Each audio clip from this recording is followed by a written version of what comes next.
Number 17. A very long uniform line of charge has charge per unit length 4.8 microcoulombs per meter and lies along the x-axis. So this is our super duper long line of charge. It has charge per unit length, so that's our lambda, that's our charge density, of 4.80 microcoulombs per meter. Lies along the x-axis. A second long uniform line of charge has charge per unit length of negative 2.4 microcoulombs per meter and is parallel to the x-axis at y equals 0.4 meters. So then we got another guy up here. This is going to be lambda 1. This is 1. This is 2. Lambda 2 is negative 2.40 microcoulombs per meter. And y equals 0.4 meters. So this distance here is 0.400 meters. What is the net electric field magnitude and direction at the following points on the y-axis? So we want to look at y equals 0.200 meters. Y equals 0.600 meters. So our first one is at y equals 0. And our second one is at y equals 0.4. Okay. So first of all, let's look at how to write the electric field due to a line of charge. So if I have a line of charge, boop, boop, boop, boop, boop, the simplest, easiest, most effective Gaussian surface to draw for this dude is a nice happy little cylinder around him. With some radius r. So from our Gauss's law, we have the integral of E dot dA equals Q enclosed over epsilon naught. So from our line of charge, our electric field points radially outward, just like with our sphere, but instead of pointing spherically outward, it points straight outward because it's a stick, not a ball. Alright, so that's how our electric field goes. If this is a bunch of positive charge, it goes outward. If it was a negative charge, it would go inward, just like with our point charges. Alright, so that's our electric field. Our dA vector on the surface of this guy comes out normal. Put some nice little happy right angle signs there so you can see that. And then same down here. So that's a dA. Boop, boop, boop. And on our caps, they come up this way. So now the cool thing about our caps, we look at this nice little E dot dA here. So E and dA on the caps, E is coming out this way, dA is coming out perpendicular to it, so that dot product is 0. So whenever you have a cylinder, you don't have to worry about the caps because they just completely go away. There's no flux through the caps, which is nice. So all we care about is the little wraparound part, the cannoli bit, if you will. Alright, so just like before, E dot dA, E is coming radially outward, so it's normal to the surface also. So E and dA are parallel, so this nice happy little dot product goes away. So we just have the closed integral of E dA equals Q enclosed over epsilon naught. And here, since we're at a nice constant radius at these values of y, our electric field is going to be constant as well. So we can pull that out, get E times the integral of dA equals Q enclosed over E naught. And again, the integral of dA is just A. So we have E times A equals Q enclosed over E naught. Alright, so here, the area that we care about, we already said that our caps don't matter. because this part gave us 0. So forget about the caps. There's no caps. So the surface area of a cylinder is the circumference of a circle, so 2 pi r times the length of it. So you have E times 2 pi r L equals Q enclosed over E naught. Now don't freak out about the L yet. You're like, oh my god, how long is our thing? Well, it's not going to matter. It's going to go away. So let's look at our Q enclosed. So our Q enclosed, just like with mass and densities and all that fun stuff, the total charge enclosed by our thing is the density times the length that we care about.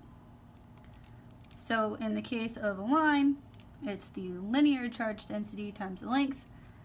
For an area, it would be sigma, the area charge density times an area, and for a volume, it's rho times the volume. So just depending which one you do. So if we stuff that in here, we have E times 2 pi little r L equals Q enclosed, which is lambda L over epsilon naught. And look at that, our L's cancel. If you're working with a cylinder problem and you get to a point where your L's don't cancel, something's amiss. You are always, always, always going to have your L's canceled. Okay, so if we solve for E, we get a nice happy algebraic expression. E equals lambda over 2 pi r epsilon naught. Alright, so this is valid for both of our lines because we didn't say anything about the charge. So now we can plug in and find our electric fields for the guys. So for our first stick, so E1, let's look at the point y equals 0.200 meters. So plugging in for E1, E1 equals lambda, which was the 4.8 times 10 to the minus 6 coulombs per meter over 2 pi. The distance here is from 0 to 0.2 meters because that's the point we care about. 0.200 meters times epsilon naught, which is our 8.85 times 10 to the minus 12. And those units are coulombs squareds per newtons meters squareds. Right? Yeah, okay. Okay, so if we plug this in to our handy dandy Math Magica, we get 4.8 times 10 to the minus 6 divided by 2 pi times 0.2 times epsilon 0. So this gives us 4.32 times 10 to the 5 newtons per coulomb. Okay, so if we do the same thing for E2, so lambda over 2 pi r E naught.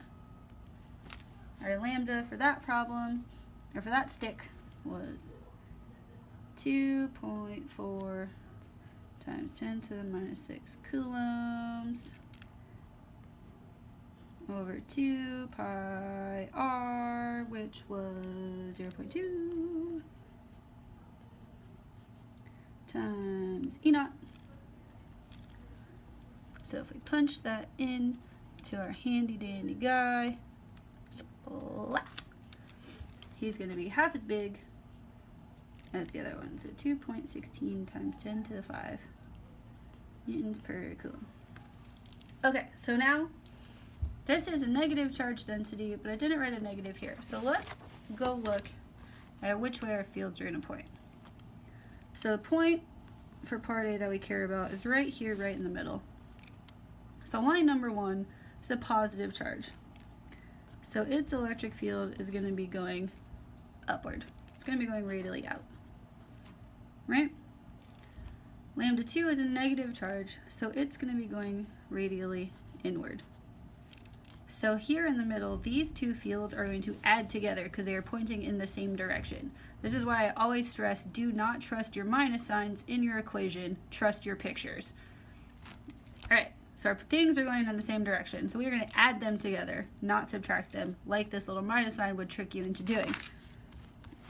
So we have our E1, 4.32 times 10 to the 5.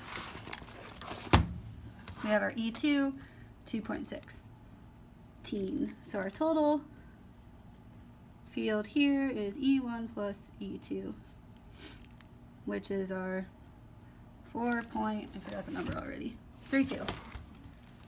4.32 times 10 to the 5 newtons per coulomb. And our E2 is 2.16 times 10 to the 5 newtons per coulomb. So that's going to give us a total field of 6.4 rounding 7 times 10 to the 5 newtons per coulomb, and that's going upward. So you can say upward, you can say positive J hat, you can say positive Y hat, whatever your preference. Exact same thing. Okay, so for part B. So for part B, Y equals 0.6 meters. So here we have our stick at 0, we have our stick at 0.4, so that's going to be up here.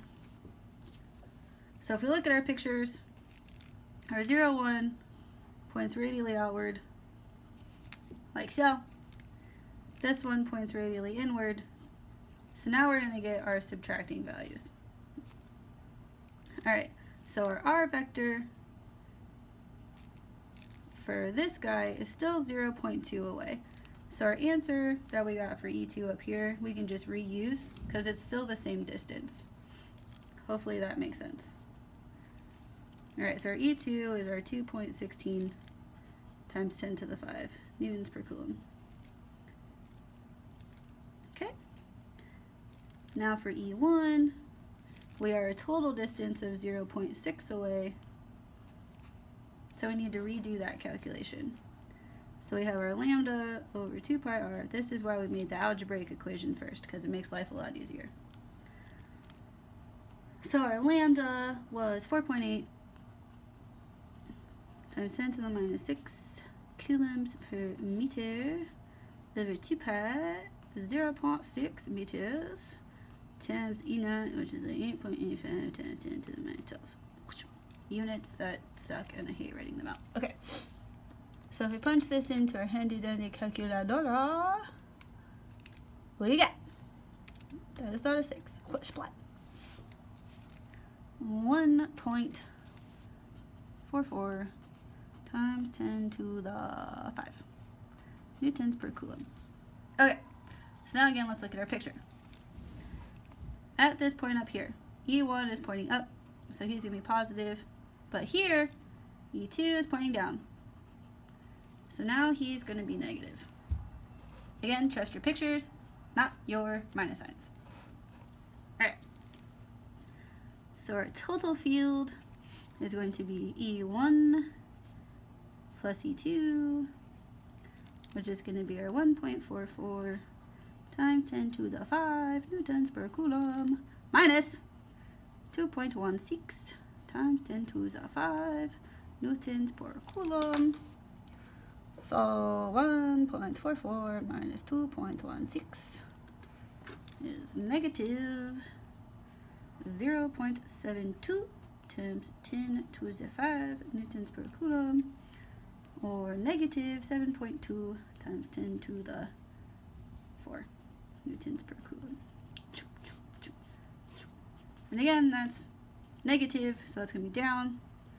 That's going to be negative j hat or negative y hat. Your call.